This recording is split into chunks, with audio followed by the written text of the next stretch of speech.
আমরা অর্গানন থেকে এখন আলোচনা করব লোকাল ডিজিজ এবং ওয়ান সাইডেড ডিজিজ, তার মানে একদৈশিক রোগ এবং স্থানিক রোগ।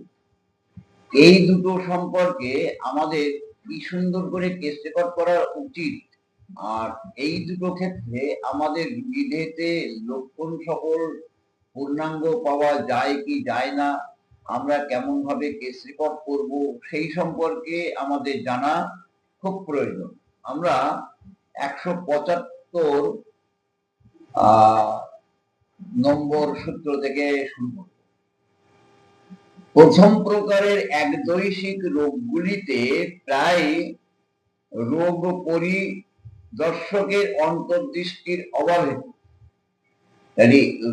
একদৈশিক যে রোগগুলি আছে সেখানে চিকিৎসকের অন্তর্দৃষ্টির অভাবে, অর্থাৎ সঠিক জ্ঞান না থাকা জন্যে আমাদের কি কি অসুবিধা হয়, তার কারণ অভাবের তিনি বাস্তবিক বর্তমান সেই লক্ষণগুলিকে সম্পূর্ণরূপে আবিষ্কার করিতে পারেন নাই। কেউ এসে বললো আমার মাথা ব্যথা, বা কেউ এসে বললো যে আমার না শ্বাসকষ্ট, আর কোনো লক্ষণ নেই। আর কি কষ্ট হয় না, আর কি কষ্ট হয় আর কোন, চোখ কান মাথা গলা ঘাড় নাক বুক পেট খাওয়া অখাওয়া, না আমার আর কোনো অসুবিধা, ওই মাত্র। এই যে স্বল্প সংখ্যক রোগ, ওয়ান সাইডেড ডিজিজ বা পরবর্তীতে স্থানিক ডিজিজ। স্থানিক ডিজিজ বলতে এই এখানে একটু এক্সিমা আছে, আমার আর কোনো অসুবিধা নেই, আমার এখানে একটা টিউমার আছে, আর কোনো অসুবিধা নেই।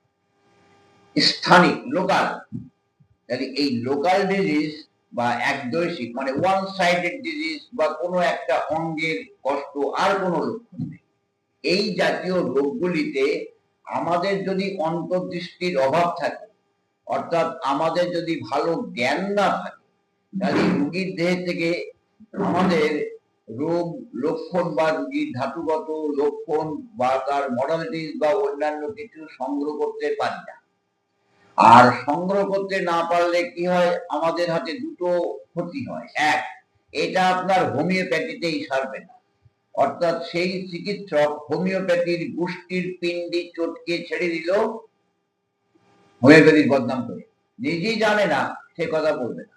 এক। দু নম্বর কথা হচ্ছে তারা ওই স্থানিক রোগ, অর্থাৎ একটু শ্বাসকষ্ট হৃদযন্ত্রের প্রয়োগ, ওই হয়তো 10 বছর ধরে তাকে কোনো মাদার টিনচার খাইয়ে যাচ্ছে, ক্রাটি গ্যাস খাইয়ে যাচ্ছে, কি হাঁপানি হাঁপানি হয়েছে, ওই গ্যাস টানো, আর যখন কষ্ট হবে তখন একটু আর্সেনিক খেয়েও। জ্বর হয়েছে তো বেদনা খাও, অ্যাকোনাইট খাও, তাতে যদি না হয় তাহলে ওই কমপ্লেক্স যে সমস্ত ওষুধগুলি হোমিওপ্যাথি ওষুধের দোকানে পাওয়া যায় ওগুলি খাও। মানে তারা ভালো জানে না, বা জানে না কি জানে না, যে রোগ যে বিষয়, সেই রোগ ছাড়া আর কি কি লক্ষণের উপরে আমাদের নির্ভর করে হোমিওপ্যাথি ওষুধটা নির্বাচন করতে হয়, সেই লক্ষণগুলি অস্বাভাবিক, অদ্ভুত, বিরল লক্ষণ, মানসিক লক্ষণ, পিকুলিয়ারিটি, এগুলি তারা খোঁজার চিন্তা করে না, তাদের হাতে ট্রিটমেন্ট হয় না, না হলে শেষ পরিণতি হোমিওপ্যাথির বদনাম হয়। তো দেখা যাচ্ছে অন্তর্দৃষ্টির অভাব হেতুই তিনি বাস্তবিক বর্তমান সেই লক্ষণগুলিকে সম্পূর্ণরূপে আবিষ্কার করিতে পারেন নাই। কোন লক্ষণগুলি? যেগুলি দ্বারা তিনি রোগ চিত্রটিকে সম্পূর্ণ করিতে পারেন। একটা রোগীর চিত্র বা রোগ চিত্র সম্পূর্ণ করার দরকার আছে। শুধু আংশিক মাথার যন্ত্রণা হচ্ছে বললেই কিন্তু কোনো ওষুধ হয় না। এবার দেখা যায় যে মাথার যন্ত্রণা, তো এসে বললো হয়তো মাথার যন্ত্রণা কোথায়, না এরকম কপালে কি ঘাড়ে কি এই সামনে বাপাসে, আর কি না, আর কোনো কষ্ট পাওয়াই গেল না। কিন্তু আমাদের যদি অন্তর্দৃষ্টি থাকে, তাকে যদি ঘুরিয়ে ফিরিয়ে প্রশ্নগুলি করতে পারি, তাহলে আমরা যদি জানতে পারি আরো কিছু লক্ষণ। যেমন দেখা গেল রুগীটা লবণ প্রিয়, রুগীটা গরম কাতর, রুগীটার মাথা যন্ত্রণা সাধারণত যা বৃদ্ধি হয় বেলা 10টা-11টার দিকে বৃদ্ধি হয়, কখনো বিকালে ছেড়ে যায়, আবার কখনো বিকাল থেকেই শুরু হয়। নির্জনে চুপচাপ থাকলে ভালো বোধ করে। এই রকম যদি দেখা গেল সে ক্রুদ্ধ, রাগান্বিত, খিটখিটে, গরম কাতর, সে রেগে গেলে সান্ত্বনা দিলে তার রাগ আরো বেড়ে যায়, তাহলে মাথার যন্ত্রণার সাথে এই চিত্রগুলি যখন আমরা একত্রিত করব, তখন কিন্তু রুগীটার ন্যাকড়ামি হয়ে যাবে। আবার ওই মাথার যন্ত্রণার সাথে যদি আমি বেশ কিছু লক্ষণ, ধাতুগত লক্ষণ সংযোগ করি, তাহলে দেখা গেল তো ফসফরাসের লক্ষণগুলি যদি সংযোগ থাকে তাহলে ফসফরাস হয়ে যাবে, যদি সালফারের লক্ষণগুলি সংযোগ থাকে তাহলে সালফার হয়ে যাবে। সেইগুলি বের করার দায়িত্ব কিন্তু অন্তর্দৃষ্টি সম্পন্ন চিকিৎসকের, অর্থাৎ যার জ্ঞান আছে, তিনি কিন্তু রোগ লক্ষণের চিত্রটা পরিস্ফুটিত করিতে পারেন রোগীর মধ্যে থেকে। সেগুলি আছে, লুকিয়ে আছে, সেই লক্ষণগুলি রোগী বলা মনে করে না, খুব সুন্দর করে সেগুলি আমাদের বের করে নিতে হয়। এইবার আমরা 176 যাই। দেখা গেল হয়তো ওই কথাটা 76 বলার আগেই বললাম, দেখা গেল মাথা যন্ত্রণা সেই ঘুম থেকে উঠলেই শুরু হয়, ঠিক সূর্য উদয়ের সাথে শুরু হয়, সূর্য যত বাড়ে এবং সূর্য অস্তে কমে। তো এইরকম মাথার যন্ত্রণা বললে হবে না, এর সাথে লক্ষণ সংযোগ করে তার একটা চিত্র তৈরি করতে হবে। 176 যা হোক, তথাপিও অল্প সংখ্যক এমন কতকগুলি রোগ আছে। প্রথমে যৎপর্ণাস্তি যত্ন সহকারে 84 থেকে 98 সূত্র বা অনুচ্ছেদ অনুসারে, অর্থাৎ কেস রেকর্ডে যেটা 84 থেকে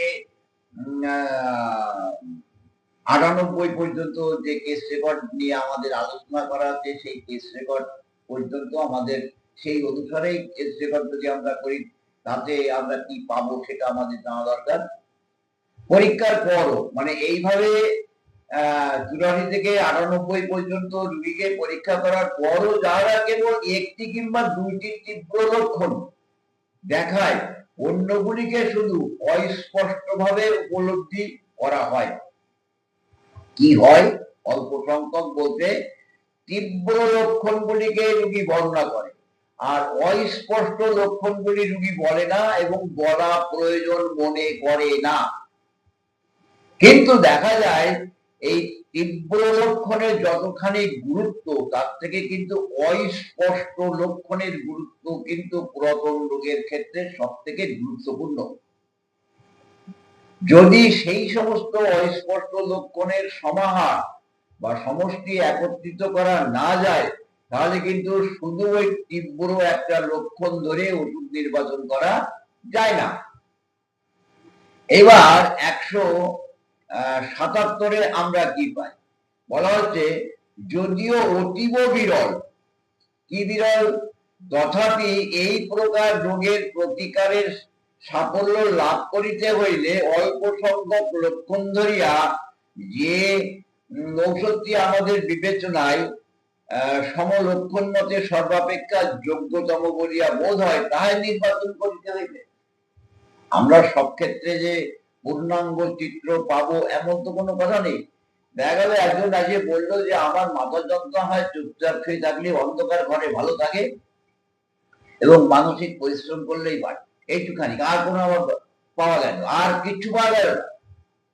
তাকে এত ক্যালসিয়াম দিলে তার ভার বোধ, মাথাটা কমে গেল, বা স্বচ্ছ প্রস্রাব করলে তার মাথার যন্ত্রণাটা কমে যায়, এটা আমরা পেলাম। বা অন্ধকার ঘরে বালিশের উপরে শুলে তার মাথার যন্ত্রণাটা কমে যায়, একটু আরাম পায়, আমরা এগুলি পেলাম।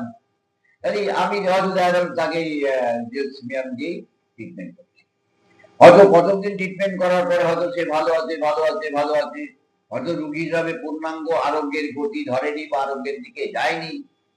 কিছুদিন পরে দেখা গেল মাথার যন্ত্রণা আবার প্রকাশ হচ্ছে, মাঝে মাঝে কখনো হচ্ছে, তখন হয়তো কেস রেকর্ড করতে গিয়ে দেখা গেল যে তার মধ্যে ন্যাট্রামিউরের চিত্রটা পরিস্ফুটিত হচ্ছে। তাহলে আমি কিন্তু তখন সেই জেলসিমিয়ামটা না দিয়ে দ্বিতীয় যে লক্ষণগুলি আসলো, সেই দ্বিতীয় লক্ষণ প্রথম রোগের সাথে সংযোগ করে যে চিত্র অঙ্কিত হলো, অর্থাৎ ন্যাট্রামিউর, আমি ন্যাট্রামিউর দেব। তোমরা স্পাইরালিয়া বা স্যাঙ্গুইনেরিয়ার মধ্যে পড়ে দেখবা এই ধরনের মাথার যন্ত্রণায় যদি আংশিক মেডিসিন অ্যাপ্লাই করে ছেড়ে দেওয়া যায়, অনেক সময় সেই রোগটা অন্য রোগেও রূপান্তরিত হওয়ার একটা ভয় থাকে। জেমস টাইলার কেন্ট এ নিয়ে বলছেন।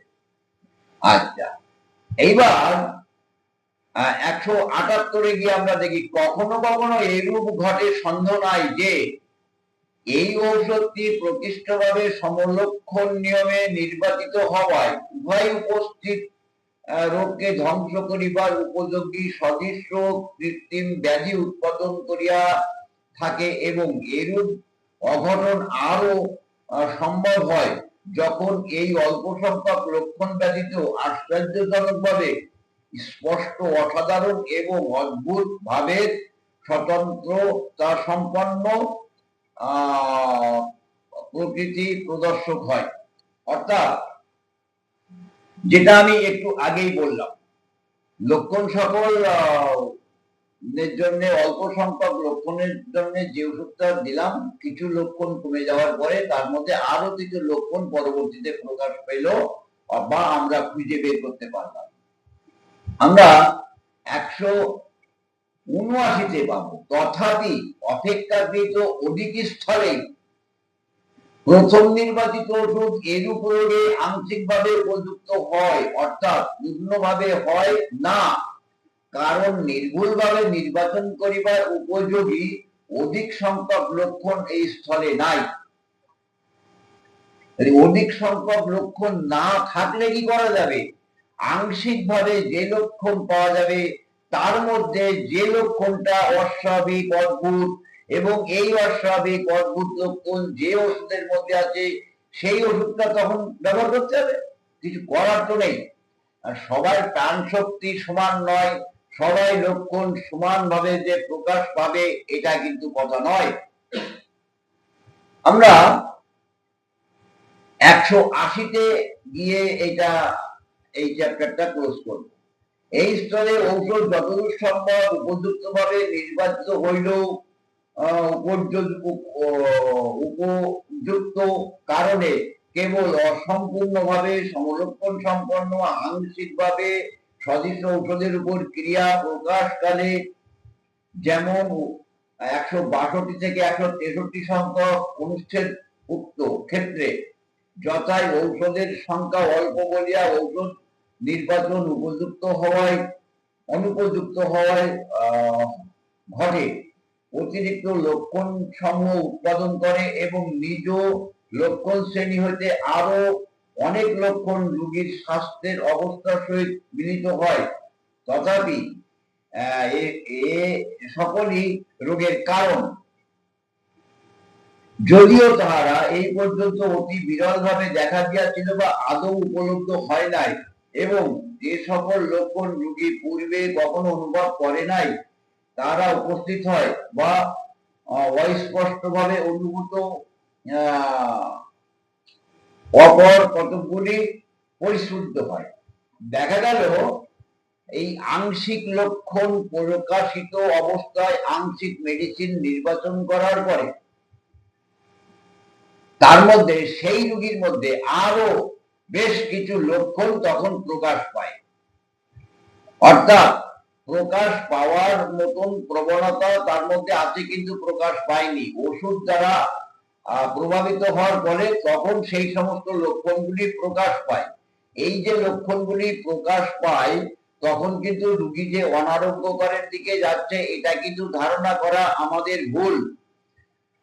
অতিরিক্ত লক্ষণ কিছু ওষুধ লক্ষণ প্রকাশ পেলেও মূল লক্ষণটা বা রোগী সর্বাঙ্গীন ভাবে একটা স্বচ্ছন্দতা বোধ করে, অর্থাৎ আমি ভালো আছি এই চিন্তা ভাবনা রোগীদের মধ্যে উদয় হয়।